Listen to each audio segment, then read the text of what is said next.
Hi, and welcome to the Dynamic Duel Podcast, a weekly show where we review superhero films and debate the superiority between Marvel and DC by comparing their characters in stat-based battle simulations. I'm Marvelous Joe. And I'm his twin brother, Johnny DC. And in this episode, we are going to review the latest DC animated film to come direct to video, The Legion of Superheroes. Which has very little Legion of Superheroes in it. That is true. I was actually surprised. It's mostly a Supergirl film, kind of like how Justice League World War II was more of like a Flash film. You could say Wonder Woman film, but the Flash was definitely the main character of that. This is definitely a Supergirl film. We'll discuss the film in its entirety later on this episode. Before that, we're going to break down the latest comic book movie news to come out this past week, of which there wasn't much. There was just a few small news items, the most prominent of which was that Yeun has joined Marvel's Thunderbolts movie in a, quote, significant role. So that's pretty exciting.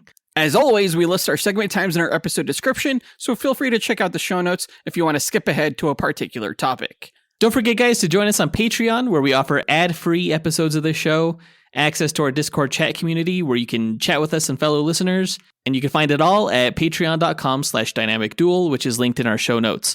Our lowest Dynamic 2.0 tier is only $2 a month. And in our fantastic $4 tier, you get all of that plus access to our monthly bonus episodes, including blooper reels and top 10 shows, as well as the visual data from our dual episodes at no extra cost. And finally, our X-Force tier, which is $10 a month, gets you all that, and you get to become an executive producer of this show. Become a part of the Dynamic Duel podcast and help us determine our episode content. Again, visit patreon.com/dynamicduel and pick a tier that works for you. If you're interested in supporting the show but not able to join Patreon, then stop by our website, dynamicduel.com, and subscribe to our weekly newsletter where we keep you informed on all things going on with the show.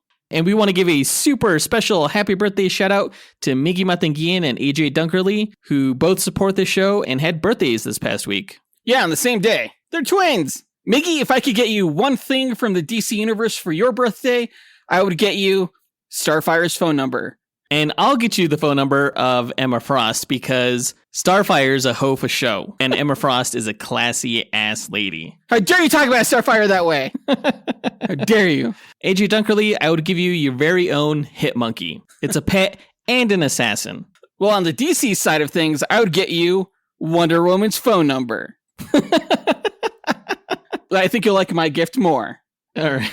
Just, just having the number doesn't like guarantee a date or anything, you know? Hey, I could only open the door for you, man. You got to go the rest of the way. Happy birthday again, guys. But with that out of the way, quick to the No Prize. A No Prize is an award Marvel used to give out up until the 90s to fans. Our version, the Dynamic Duel No Prize, is a digital award we post on Instagram and in our newsletter for the person that we feel gave the best answer to our question of the week.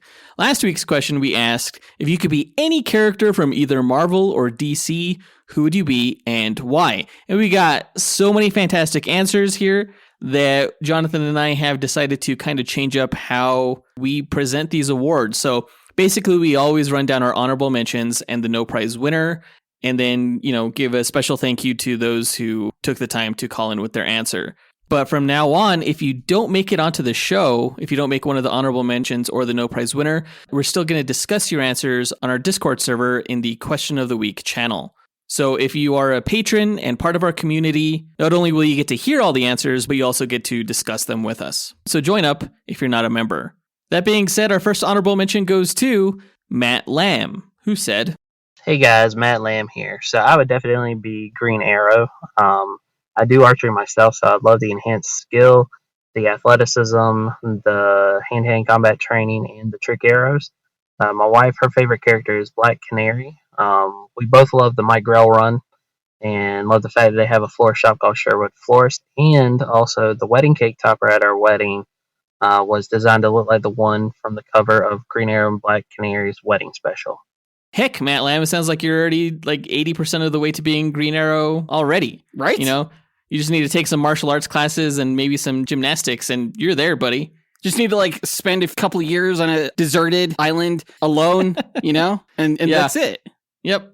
And then I guess your wife can learn how to alter the frequency of her voice to shatter glass with it or something. I don't know. There's only so far you could get without actual superpowers in terms of Black Canary. But yeah, great answer. Our next honorable mention goes to Lizzie Dyer Arney, who said, Hey, it's Lizzie. When I grow up, I want to be Big Barda. Barda is literally the biggest character in the DC universe. She's a badass warrior, wife, and in some universes, mother. She's been subverting gender roles since 1971 and is never afraid to help others. Barda shows that not just in size, but also in heart and personality, bigger is better. Yeah, Big Barda is an amazing character that we have not yet featured on this show. We actually have plans to include her in an episode leading up to the Guardians of the Galaxy 3 movie review that we're doing. So she's coming up soon. But yeah, she's a big girl. She's a big girl. Yeah, she's probably like the most popular hero on DC that we have yet to do a duel with. So I'm really looking forward to that one. Yeah, she's a great fighter. She's a great lover. She's married to Scott Free, I believe. Yeah, Mr. Miracle. In like a true, sincere romance, like definitely one of DC's best couples. So great answer, Lizzie. Our next honorable mention goes to Banjo Cullen, who said, Banjo Cullen here. I would personally want to be Spider-Man. Of course, I'd be sad about my uncle dying and all, but dude, the Spider-Man powers are so cool. Best power set. I mean, Superman's powers are also cool. I can like fly, but it's a bit overpowered, and I don't also want to be Batman. Otherwise, I'll just be a sad orphan. So Spider-Man, it's balance and climb walls would be awesome. Anyway, Banjo out. Hell yeah, Spider-Man has the best power set. You know, you could swing through the city, defy gravity by climbing up walls and ceilings like you mentioned, but I think actually his most practical power is probably his spider sense. If you were Spider-Man, you could go through much of life without worrying about getting hit by a bus or something, although Peter Parker's life does kind of suck regardless. Right. But the powers is where it's at. Yeah, I mean, he was calling Batman a sad orphan, and I was like, isn't that what Spider-Man is? I mean, Spider-Man's not mopey like Batman, you know? He still jokes around. Batman's just a sad loser. Yeah, a rich one, unlike poor-ass Spider-Man. Well, sometimes Peter Parker has money, but yeah, he's no Bruce Wayne. We'll say that. So great answer, Banjo. We want to give a quick shout-out to Luke B., Rick McGrew, John Starosky, Eli Morehouse, Miggy Matanguihan, Logan Schroeder, Benjamin Ryan, Brandon Estergard, and Mitchell for taking the time to visit our website and record an answer. Join us on our Discord server by becoming a patron, where we'll post the audio of your answers and discuss them. But the winner of this week's No Prize is Christian Rubito, who said, Hey, this is Christian Rubito. I'm going to go with Booster Gold. I think he's funny, he's fun-loving, he's got all the cool superhuman powers like strength, speed, durability, force field, energy blasts, without going through a freak accident. He can also time travel, which is pretty cool. All this without having any of the same pressure that Superman or Batman does, because no one knows who he is. So if he does succeed, it's a win. So therefore, I'm going to submit Booster Gold. Yeah, Booster Gold is famously touted as the greatest superhero you've never heard of, but I think that would actually come with a lot of benefits. You know, you're not going to like be hounded by like the press or the paparazzi or anything like that, and he just has an insanely cool power set. Whether it's a force field or a tractor beam or time travel, it's all awesome. Yeah, I was actually surprised when we got this answer. It was very unexpected, actually. But Christian absolutely has a point. There's almost only all upside to being Booster Gold. He is pretty much the everyman of superheroes. So congrats to Christian for winning this week's No Prize. If you, the listener, want a shot at winning your own No Prize, stay tuned to later on this episode when we'll be asking another question of the week. And now that that's done, on to the news.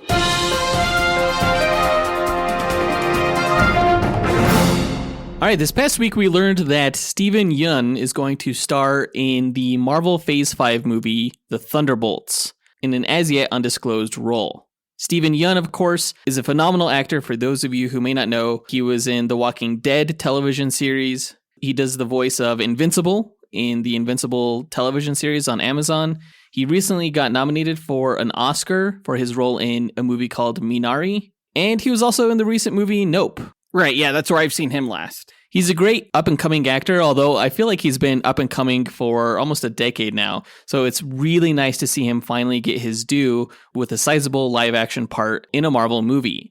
I mean, I think the Oscar is more a sign that he's arrived than getting a Marvel role. I mean, an Oscar is one thing. That's fine. Sure. Marvel movie is forever. A role in a Marvel movie, for sure. According to Deadline, whatever role Yeun is going to play in the Thunderbolts will likely be a role that he'll carry forward in future films of the MCU. So it seems like he's not going to be a villain, because a lot of Marvel villains are kind of one and done. Possibly not. Now, it is rumored that the villain of the Thunderbolts movie is going to be the Sentry. who is a ridiculously overpowered character in Marvel. He's kind of like Superman, but way stronger. What? The going rumor is that the Contessa Valentina Allegra da Fontaine has something to do with creating the Sentry as part of an effort to recreate the Super Soldier program. And it gets out of hand, and so she has to put together the Thunderbolts team to help stop the Sentry. Which sounds very similar to the original plot of the Suicide Squad movie, where the Suicide Squad was tasked with taking down Black Adam. Well, no, that wasn't the original idea for the first Suicide Squad movie. It was the idea for Doug Liman's Suicide Squad film specifically. Oh, all right. Either way, it's a pretty solid concept. I would love to see that play out on screen. If that happens, Steven Yeun would be an interesting choice to play the Sentry. But if I had to put my money on anyone, I think it would be Amadeus Cho. Yeah, he's Hulk related, right? I don't know much about him. Yeah, Amadeus Cho is a ally of Bruce Banner's. He's another scientist, like the 7th smartest person in the world. And he developed a way to siphon off radiation from the Hulk using nanites in an effort to cure one of the Hulk's afflictions. And he ended up getting bombarded with the Hulk's powers himself, becoming the character known as the Totally Awesome Hulk. We've seen Amadeus Cho's mother appear in the MCU in a previous film, Avengers Age of Ultron. She was the Korean scientist who was an associate of Tony Stark's and helped Ultron, against her will, create the android Vision. Oh, no way. Well, that's cool. So Steven Yeun would be playing her son, possibly aged up due to the blip or something like that. But yeah, I think he'd be a great addition to the MCU. If he ends up being someone who also figures out how to recreate the Hulk's abilities, that's possibly how we might see Harrison Ford get his Red Hulk powers, since we know that Harrison Ford is playing General Thunderbolt Ross, or actually President Thunderbolt Ross, in the Thunderbolts film. I'm like really looking forward to this movie. As much of a ripoff as it sounds of Doug Liman's Suicide Squad, it's still something I'm excited to see. Yeah, it should be a lot of fun. It should be everything that the first Suicide Squad movie wasn't. I was going to say that the Suicide Squad should be, but, you know, James Gunn's The Suicide Squad film was pretty much that. Yeah, that was fantastic. The Thunderbolts film comes out next year in the middle of the summer on July 26th, but we should be getting some kind of report within the next few months of exactly who Steven Yeun is playing. Yeah, considering this film is going to have characters like Sentry and maybe Hulk and Red Hulk and Winter Soldier and all of those badasses, the film is going to have a ton of action. And that brings us to our question of the week. What has been your favorite fight scene in a Marvel or DC movie, and why? Record your answer at dynamicduel.com by clicking on the red microphone button in the bottom right-hand corner, which will prompt you to leave us a voicemail. Your message could be up to 30 seconds long, and don't forget to leave your name in case we include you on the podcast. We'll pick our favorite answer and award that person a Dynamic Duel No Prize that we'll post to Instagram and our email newsletter. Be sure to answer before March 4th. And don't forget, guys, we'll be posting all of your answers to our Discord channel for discussion, whether you make it on the episode or not. But I think that does it for all the news for this episode, so let's go ahead and get on to our main event, where we discuss the latest DC animated film, Legion of Superheroes.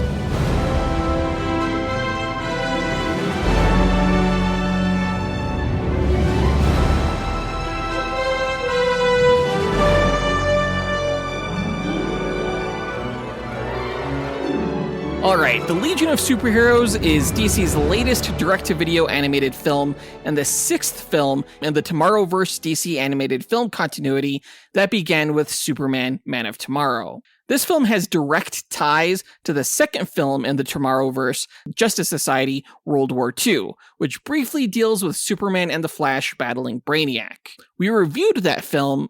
It sucked.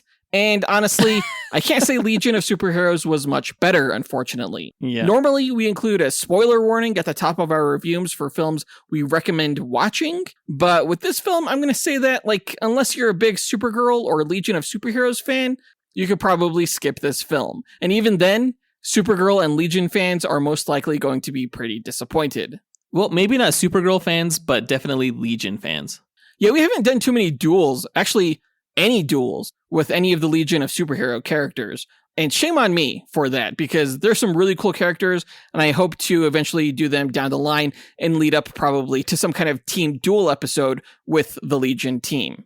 That would be fun, yeah. Now, after the success of Batman The Long Halloween and Green Lantern Beware My Power, I thought, based on how good the trailers looked for this film, that the Tomorrowverse was on the upswing after it struggled out the gate with Superman Men of Tomorrow and Justice Society World War II. All of the films in the Tomorrowverse so far have had fantastic premises and setups, though now half of them had failed to deliver on that, including Legion of Superheroes, which is something of a misnomer considering it has very little to do with the Legion of Superheroes. Like, I was actually really disheartened by how little the Legion is involved in this film. Well, at least the primary characters, because we have this like B team of Legionnaires that are semi-prominent within the annals of the team. You know, the team is massive. You know, there are literally hundreds of characters on the Legion of Superheroes, but we didn't really get to see the main players here, like Saturn Girl, Cosmic Boy, Lightning Lad. Those founding members really only make a brief appearance. You're right. The Legion of Superheroes, like, easily has the largest roster of any superhero team ever in comics. And that includes the X-Men. Yeah, exactly. It's massive. So I'm really confused as to why they would want to do or even think of doing a Legion of Superheroes film without its main founders. Well, really, it's because they're setting up their own, Tomorrowverse continuity. And this really focuses on, building the Superman portion of that universe. But I think they named this film Legion of Superheroes to throw people off. That's really weird, because I figure if you put Superman or Supergirl or any character with like some brand recognition in the title, a lot more people would be interested in seeing the film. Well, look at Justice Society World War II. How much clout does the Justice Society brand have with general audiences? Certainly not more than Wonder Woman or The Flash, who were the primary characters of that movie. A lot of weird choices here. Totally. It's like, yeah, what's going on? Now, I mentioned that the premises of each of the Tomorrowverse films has been really good, and this one is no exception. The premise of this film is that Supergirl is struggling to adapt to Earth culture after the destruction of Krypton, so Superman takes her to the 31st century, where she can train with fellow teen heroes in the Legion of Superheroes in a futuristic society more akin to her life on Krypton. While on the team, she comes into conflict with Brainiac 5, a clone of Superman's villain from 1,000 years prior. Now, in certain media, Brainiac is often involved with, if not directly responsible for, the destruction of Krypton, such as, Superman the Animated Series, Smallville, Krypton, and most recently and successfully, Injustice 2. The latter of which was shown to be very traumatic for Supergirl, who witnessed Brainiac's invasion of her homeworld before the planet was destroyed by him. It's established in the Legion of Superheroes film, however, that in the Tomorrowverse, Krypton was destroyed when its red sun, Rao, went supernova, which is a take on Krypton's destruction that we've also seen in various media, such as the movie Superman Returns. I don't mind that premise, as I think it's probably like the best explanation for why kryptonite is irradiated, but I think it was a huge mistake in this film to not have Brainiac responsible for Krypton's destruction and have Supergirl be witness to it, because it would have been a much better reason for Supergirl's inherent initial distrust of Brainiac, rather than what we got with Superman telling Supergirl off screen that he once fought a villain named Brainiac. Right, because, the fight against Brainiac was a really brief scene from Justice Society World War II where the Flash and Superman teamed up for the first time. That fight was really over in a matter of less than a minute and really didn't feel like it had a large enough bearing to warrant this type of reaction from Supergirl. Yeah, if they were planning on using the Justice Society film to set Brainiac up for this film, they could not have done a worse job. Yeah. They really set themselves up for failure, because Brainiac was taken out so easily in the Justice Society movie. Really, it was just the Flash who threw a kryptonite bullet at him and it was done. Right, and in our review of that movie, I had commented how it seemed so quick and easy for the Flash to defeat Brainiac. Yeah, so dumb. I really hate how much happens off screen in these Tomorrowverse films. Like in Green Lantern, they were like, oh yeah, the Justice League is off-world, battling this huge threat. It's like, what is that threat? And here it's like, oh yeah, the Legion of Superheroes are off-world fighting this huge threat. It's like, why aren't we seeing that? And we never got to see the introduction between the Legion and Superman, which served as a big backdrop to this story. Yeah, screenwriters are often told that they should show, not tell. Instead of having a character say that they're hungry, you show a character looking down at his stomach as it growls and he's clutching it. Something like that. I hate that the Tomorrowverse does so much telling and not showing. They really need to fix that in the future going forward. But back to Brainiac destroying Krypton, how did the writers miss that? Like, it's way more interesting for Supergirl to fall in love with the descendant of the being that committed genocide on her people and planet than what we got here. Like, that's a way more powerful story of forgiveness and overcoming grief, and it practically writes itself. Absolutely. That would have been better. Like, the failure to grasp that low-hanging fruit is the biggest sin of the filmmakers for this film, but it's not their only one. For DC, story and theme are the absolute key to success, and the writing on Legion of Superheroes is so embarrassingly bad and confusing, from its lackluster mystery and problematic romance to its pointless cameos and too little too late stakes, that I probably would have just turned the movie off if I didn't have to review it. Which hurts me to say. It hurts me. Like, I love DC. I'm not easily shamed by it. Like, I'm a total DC apologist. The main reason I didn't turn the movie off, though, was because of how great it looked. From the action and the backgrounds to the character designs, and most notably, the animated facial performances, my good gosh, it was a sight to behold. We've seen Supergirl and the Legionnaires in animated form before, but this is hands down the best they have ever looked. And as a fan of the comics, it is so cool to see these characters come to life. The animation on this film was much better than previous iterations. I think even better than Beware My Power. I think it was on par with Batman The Long Halloween. Although it wasn't nearly as stylistic, it was still a lot of fun to watch. Yeah, the Tomorrowverse animation just keeps getting better and better and better. It's the character designs. Yeah. They're just very unique and well done. Absolutely. Now, for as good as the characters looked, I also thought their voice performances were almost equally on point. But let's get more into that in our character breakdown. Now, Supergirl, aka Kara Zor-El, was voiced by Meg Donnelly, who you're probably only familiar with if you have young daughters like me who are fans of Disney's Zombies film franchise, which is like if Twilight meets High School Musical. Meg Donnelly is an admittedly decent actress, and I thought she gave a great performance as Supergirl. So much so that if you told me tomorrow that she was cast as Supergirl for the upcoming movie, like, I wouldn't even be angry at all. James Gunn's movie? Yeah, Supergirl, Woman of Tomorrow. Now, Supergirl's arc in this film revolves around coming to terms with the life she lost on Krypton, specifically both the opportunity to make her mother proud and the advanced technology. But when we see her early on confront a guy upset that she destroyed his home in this battle with Solomon Grundy about how he should just rebuild it with robots, she comes across as more let them eat cake entitled than endearing as a character. Like, it's really hard to pity her despite her loss, and it was hard to take her troubles seriously when she forgot about them so quickly when she met pretty boy Mon-El in the future. Mm-hmm. Yeah, I mean, between her attitude toward collateral damage and her, like, immediate infatuation with Mon-El and just her real petty attitude to Brainiac 5, she came off as kind of a dick and a really unlikable protagonist in this movie for the first half. Yeah, she was kind of like a bully. Yeah, and I know that, leaves space for the protagonist to grow into a better person, but you got to give us more redeeming qualities up front in order for us to, like, enjoy watching this person go on that journey. Exactly. Now, she stayed in the future because of Mon-El, yet didn't pursue any kind of relationship with him because she became so obsessed and competitive with Brainiac 5. So when I saw her falling for Brainiac 5, I couldn't help but feel like it was the most egregious example of negging I've ever seen. And she fell for it. Yeah. Like, even though there's precedence for Brainiac 5 and Supergirl's romantic relationship in the comics, it just felt weird and wrong in this movie for me, especially after Supergirl essentially chose Brainiac 5 over her own mother after interfacing with the Miracle Machine at the end of the movie. Well, it was implied that she couldn't bring her mother back without destroying reality, although that's all a little bit unclear.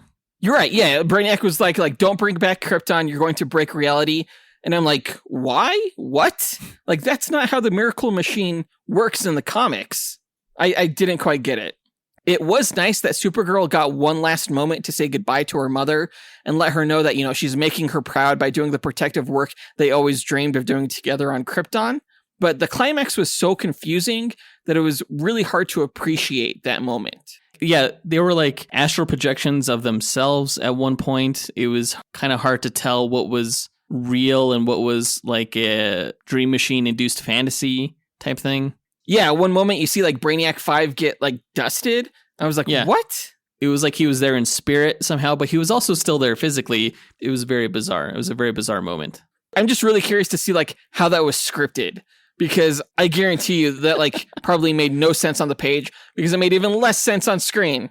Yeah, the animators were like, wait, am I drawing the Supergirl that's working the dream machine or like this weird astral version of the character that's communicating with other people? The director's just like, yes. Yeah.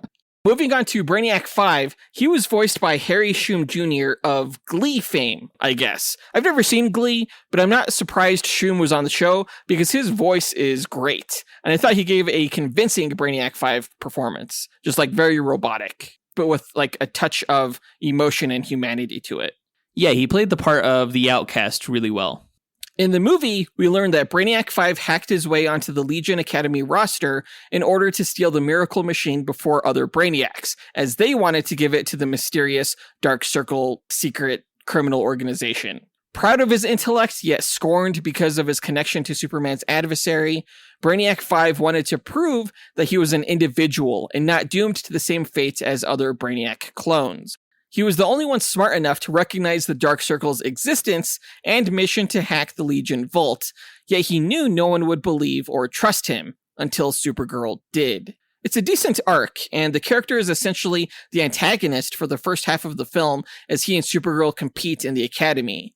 His arrogant and logical characterization is true to the comics, and he's probably the most faithfully adapted main character in the film, so I've very little qualms with him. I thought they did a great job with Brainiac 5. I still think it's really surprising how he ended up winning Supergirl's affections without even trying. When they started like growing close to each other, both me and my wife were like, bullshit. Both Just goes to show, if you're like an arrogant nerd, the girls will come. Yeah, girls are really impressed when you fight them really well. Jeez. No, that's crazy. not true. What a horrible lesson to like teach kids with these cartoons. Moving on to Brainiac 5's namesake, though, Brainiac. I have a ton of qualms with Brainiac. Like, Yeah, what the hell was this? I love Brainiac as a villain, but it's so hard for writers to get him right. Like, in this film, Brainiac has a god complex and considers himself the savior of the universe. Well, he believed that he was the only one in the universe smart enough to take on the dangers that are coming in the future. But I'd actually think that the Brainiac from the comics would never believe that. Like, he's more interested in valuable information. He's not trying to save anybody. That's like the least interesting take on Brainiac I've ever heard of.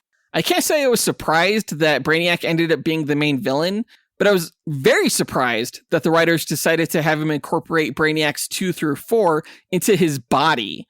Like, of course that was going to go bad. And it went so embarrassingly bad, so embarrassingly fast, I'd be crying if I wasn't laughing at how stupid it was. That shit had me rolling in the aisles when, like, all of a sudden his body became like Quato from Total Recall. Right. And started fighting against itself. There was no reason why the filmmakers couldn't just give Brainiac, like, a robotic body or a fully cloned body. Right? And instead chose to, like, make him this weird composite of previous Brainiacs, all with apparently their own mind still residing Bizarre. within him. Like 1,000 years of planning and secretly controlling the Dark Circle, only for it all to be undone in an instant. Like when Brainiac literally tore his body in half, killing himself because he was like suddenly unable to control the clones he attached to his body. It was so anticlimactic and absurd and Deus Ex Machina. I cannot believe they released the film, honestly. Yeah. If I was one of the members of the Black Circle and I witnessed that, I would have been so fucking disappointed in myself for like putting all of my faith and energy into this fucking dumbass, basically. Like, did the heroes really even need to save the day, considering that these Brainiac characters would have been fighting over this power likely regardless out of their own arrogance? Right? It's like Brainiac did the work for them. It's so dumb. Moving on to the other villain, Mon-El, surprise villain. Mon-El's history is so complicated in the comics, I thought making him an admirer of Kryptonian culture in this film was an adequate interpretation of the character, though using the admiration as motivation to betray the Legion didn't quite make sense to me. Like, we get it, Krypton was orderly and advanced, but why would allowing Brainiac to become a god restore the pride of Krypton, quote unquote? He was wrong, and Supergirl told him that blatantly. Mon-El is a Daxamite, yeah. And they're similar to Kryptonians. Is that correct? Yes, yeah, their planet is very similar to Krypton. It orbits a red sun. They are weak to lead, though. They're kind of like opposite Kryptonians. And they're actually very xenophobic. Like, they very rarely leave their planet. So most of the time, they're not, absorbing solar radiation to even gain superpowers. Has Mon-El ever betrayed the team in the history of the Legion? Not that I know of, no. So I thought that was really lame for Mon-El fans, then. Yeah, very lame. I mean, in some iterations of the Legion of Superheroes, Mon-El was such a heroic figure that he inspired the formation of the team. Sometimes it's Superman or Superboy, but even in some iterations, it's Mon-El. He's that integral to the team. He's been their leader. I have no idea why they would choose to make him the villain. The final villain. He survived longer than Brainiac did. Right, and when he was defeated, the threat was finally over. Right. Because it seemed like he was going to carry on the work of the Dark Circle even after Brainiac's death. Right, yeah, he was trying to get Supergirl to join him. Just bad, weird writing throughout the whole film. So much so that, I don't even have too many other characters to go over. I just have, quick recaps of all the other Legionnaires. There's Dawnstar, who's one of my favorite Legionnaires in the comics. I liked her inclusion here, though I didn't love the energy wings. In the comics, she has actual wings. Oh, interesting. Does she still have the super tracking ability in the comics? Yeah, she could track anyone across the universe. It's pretty cool. I wonder why she didn't do that earlier. I guess the cadets didn't really know that the Legion was missing, but it's kind of strange that the head Legionnaires didn't ask her for her help earlier. Right. Yeah, totally. And that raises a weird issue. What were the Legionnaires doing? They were off in space, but they were gone for such a long time, and then all of a sudden they just happened to be found in this system, and then they came back lickety split. What the hell was going on there? Some off-screen bullshit? Who knows? It's we'll only arrive when it's convenient for the story. Exactly. And even then, barely. We'll only arrive for a pointless cameo, and that's all you're getting from us. Yeah. And moving on to Triplicate Girl, I can't decide if it was cheap or clever that they killed one of her duplicates. I thought that really raised the stakes. Oh shit, the Dark Circle is killing members of the Academy off. But then it was nope, we lied. Well, I was super confused during Triplicate Girl's fight against them as to why she didn't just replicate herself to aid in the battle. Right. And then it all made sense later when it turned out that it was actually a replicate that died. Arms Fall Off Boy was in this movie, and I'm pretty sure he was only included because of the Suicide Squad. I don't know. He was pretty funny, though. I liked when they were introducing him. That was actually probably my favorite part of the movie was the Legionnaire introductions, because they all seemed really fucking lame. And they're this is Arms Fall Off Boy. And his arm just falls off. It doesn't do anything. And he's and sometimes they even stay on. And Supergirl's cool. Yep. Yeah. And then at the end, he was wait, we can change our names? Then I want to be Arms Fall Off Man. He was great. Not any better. Yeah. There was Invisible Kid, who I'm pretty sure was just included so they could set up a is he naked joke. That's the only reason. Well, he did some covert stuff, so. Although I guess he wasn't really needed when you had Phantom Girl, who did more of the heavy lifting in terms of, rescuing the captured Legionnaires. Exactly, yeah. She was pretty integral to the whole final battle, which can't be said about Bouncing Boy. Really, he was just in the movie and that's it. Yeah, he bounced a few times. And there you go. Of course, we also had Timberwolf, Chemical King, and Shadow Lass in there for some reason as sort of replacements for Cosmic Boy, Saturn Girl, and Lightning Lad. As we mentioned earlier, not entirely clear why they decided to go that direction, but it was a mistake. What was the name of the Wolverine knockoff? Timberwolf. Timberwolf? What a Wolverine knockoff that guy was. Holy shit. Looked just like him, had basically the exact same powers.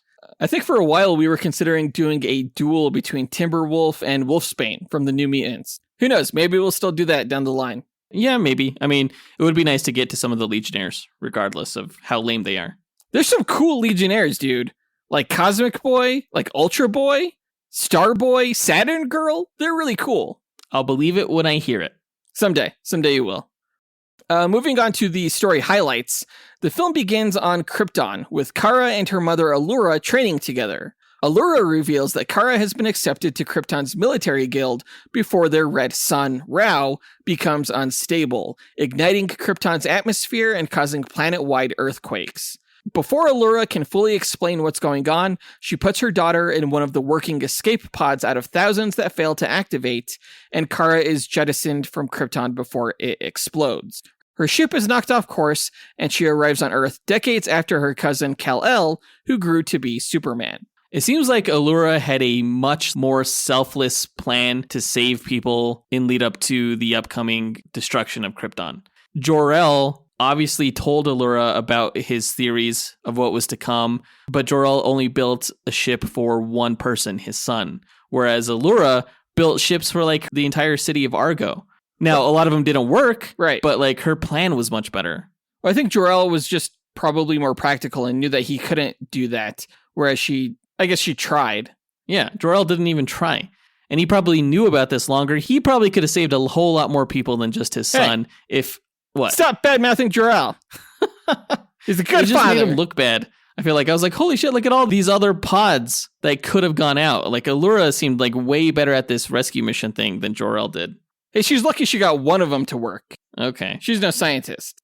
Now, despite struggling to adjust to life on Earth, Kara adopts the mantle of Supergirl and helps her cousin stop Solomon Grundy in Metropolis before noticing suspicious characters, members of the Dark Circle, in a nearby alley. She overhears Batman comment to Superman that she's not as trained or as careful as her cousin, and she flies off offended.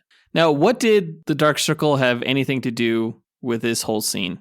They were trying to, I guess, get Solomon Grundy to kill Superman for them, so it was easier for them to get to Brainiac? I have no idea. That's a total guess, and I could totally be wrong. It seems like they were able to get to Brainiac just fine. I mean, it was Batman who stopped them. Right. But Superman didn't have anything to do with that anyway, so I don't understand why they employed Solomon Grundy. Yeah, this was like very uncharacteristic for Solomon Grundy as well. Like him even using a laser rifle to begin with was like, what?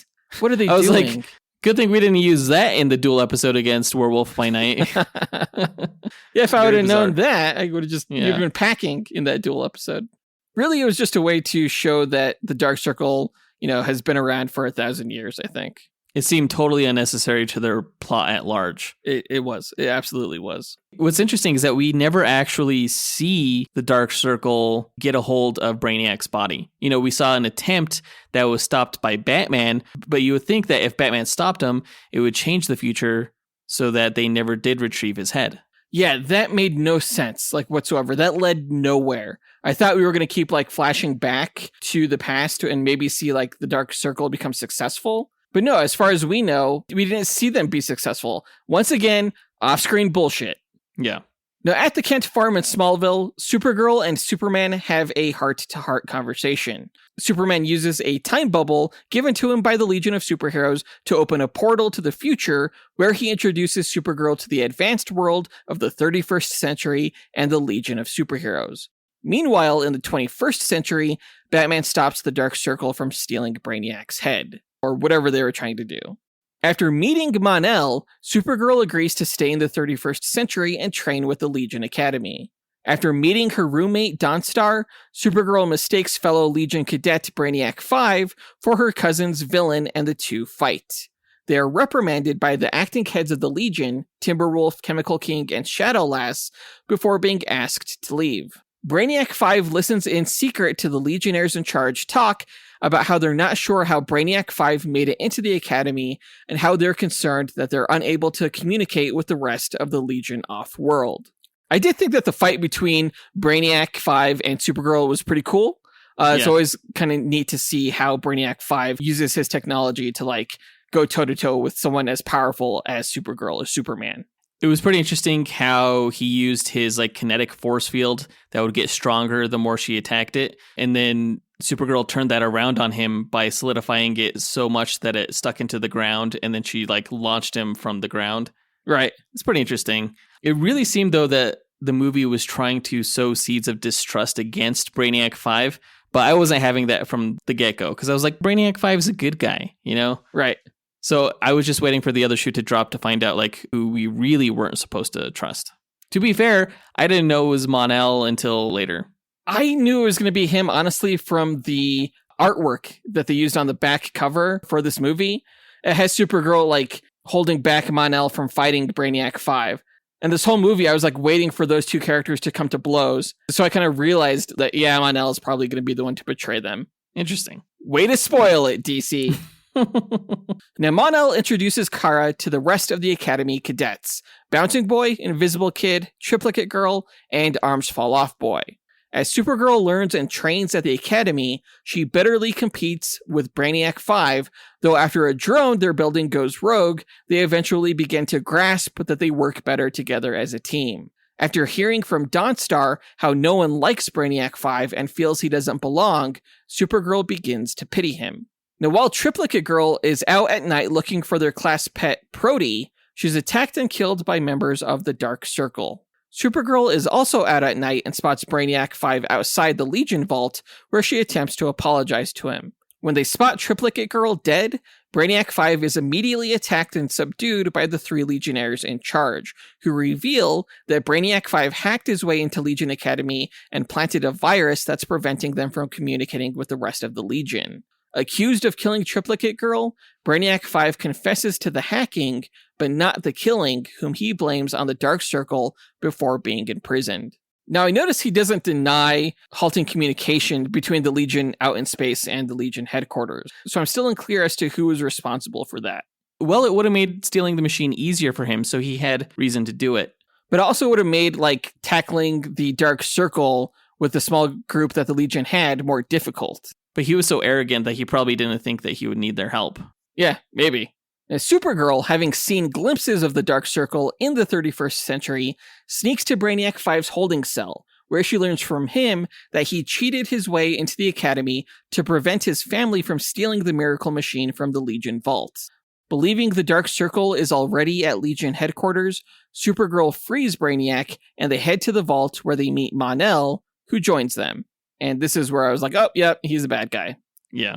Once inside the vault, Supergirl and Mon-El help neutralize its security drones as Brainiac 5 deciphers the code to access the Miracle Machine, at which point, Mon-El reveals himself as a traitor allied with the Dark Circle and stabs Supergirl with a kryptonite dagger. With the vault unlocked, the Dark Circle attacks the Legion headquarters and brings everyone down. At that moment, the original Brainiac, fused with the bodies of Brainiacs 2 through 4, reveals himself as the leader of the Dark Circle who successfully captured and restored him 1,000 years ago. Brainiac 5 manages to escape with Supergirl and heals her of her kryptonite wound. Allegedly, Brainiac 5 was the only one smart enough to get in, and it turned out all along that they used him in order to break in. Right. So you have this instance of where the main motivation of one of the primary characters is completely pointless. Like, if he didn't have that motivation, there would have been no movie, essentially. Right? It's true. Like, if he was the only one who could open it, and, like, not even Brainiac apparently could, even though he considers himself to be the smartest being in the universe, then, yeah, if he would have just, like, not done anything, the Black Circle's plan would have never come to fruition. Yeah. So it's like this weird circular logic, and it doesn't really hold up the plot very well. No, yeah, like, it should have been made clear that, like, Brainiac could have unlocked the code if he wanted to. It's just that Brainiac 5 did it before him. Yeah. Phantom Girl helps Brainiac 5 and Supergirl hide from the Dark Circle and reveals that all of the cadets are alive, including 2 duplicates of Triplicate Girl, but are in prison. Phantom Girl rescues the other cadets, and together they orchestrate a plan to bring down the Dark Circle and stop Brainiac. While the cadets fend off the Dark Circle and Mon-El, Supergirl and Brainiac 5 confront Brainiac at the Miracle Machine, which has been activated. With Supergirl and Brainiac 5 unable to reach Brainiac, Brainiac 5 instead initiates a rebellion amongst Brainiacs 2 through 4, who begin to emerge from Brainiac's body and try to gain control of the Miracle Machine. To prevent this from happening, Brainiac rips himself apart. Still so dumb. So dumb. Can you tell me more about what was happening with what energy Brainiac was spreading across the universe? It was like this reality warping energy, right? Yes. Yeah. He was essentially just rewriting creation in his own image, I guess you could say. The Miracle Machine turns thought into reality. It's sort of like a super Green Lantern ring. It was made by the Controllers, who were an offshoot of the Guardians on Oa. Oh, interesting. So it's like a super Green Lantern ring that just turns thought into reality, like I said. But the insinuation here was that in rewriting reality, you're destroying it. I guess he was rewriting it so much that it was going to break or something. I have no idea, honestly.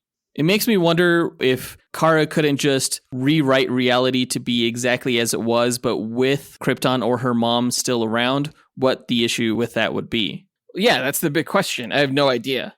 That left me like dumbfounded.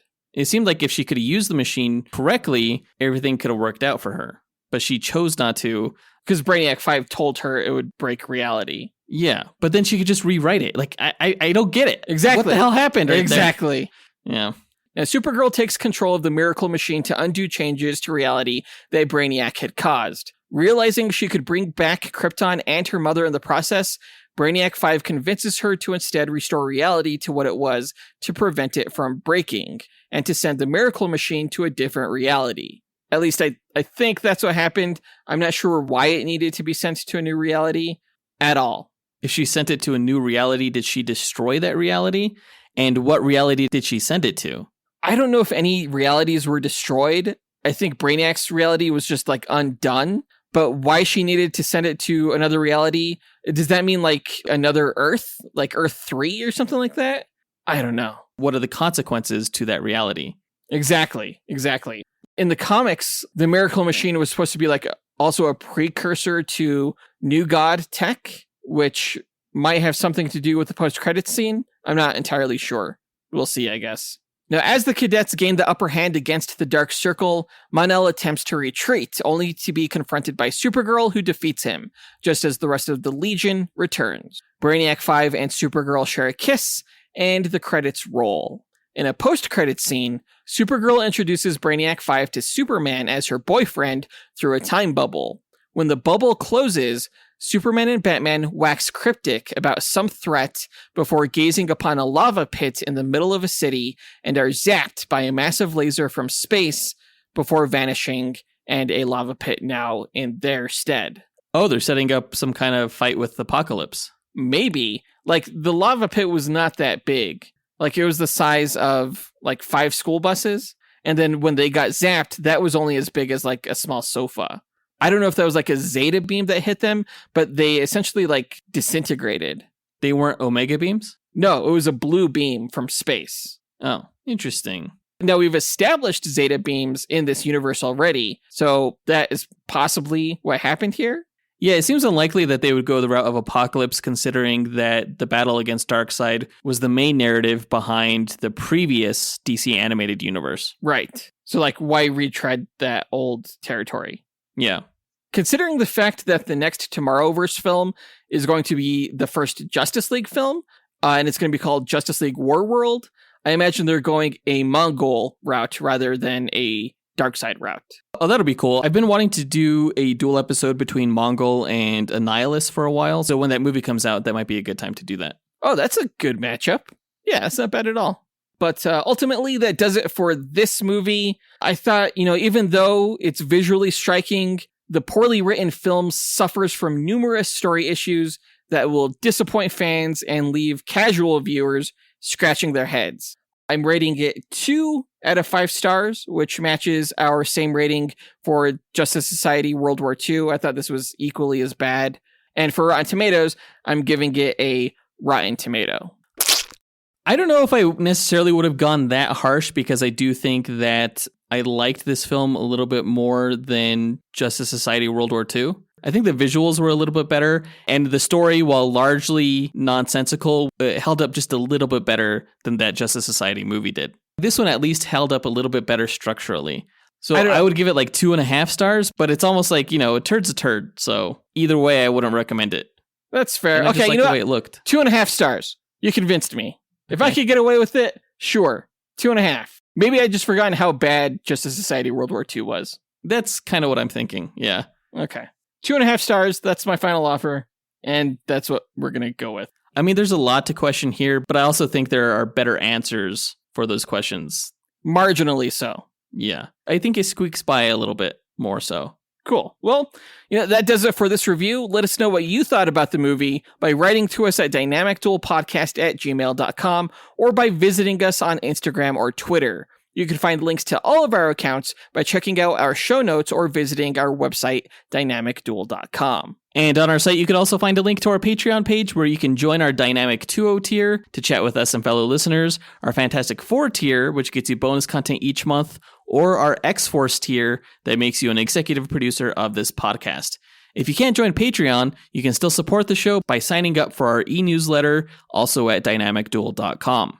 In our next episode, in lead up to our team duel between the Flash Rogues and the Brotherhood of Mutants, we will be pitting Madame Rouge, the Doom Patrol villain, against Mystique, the X-Men villain. But that does it for this episode. We want to give a big thanks to our executive producers, Ken Johnson, John Starosky, Zachary Hepburn, Dustyn Balcom, Miggy Matanguihan, Brandon Estergard, Nathaniel Wagner, Levi Yeaton, Nick Abanto, Austin Wesolowski, AJ Dunkerley, Scott Camacho, and Gil Camacho for helping make this podcast possible. And we'll talk to you guys next week. Up and away. True believers.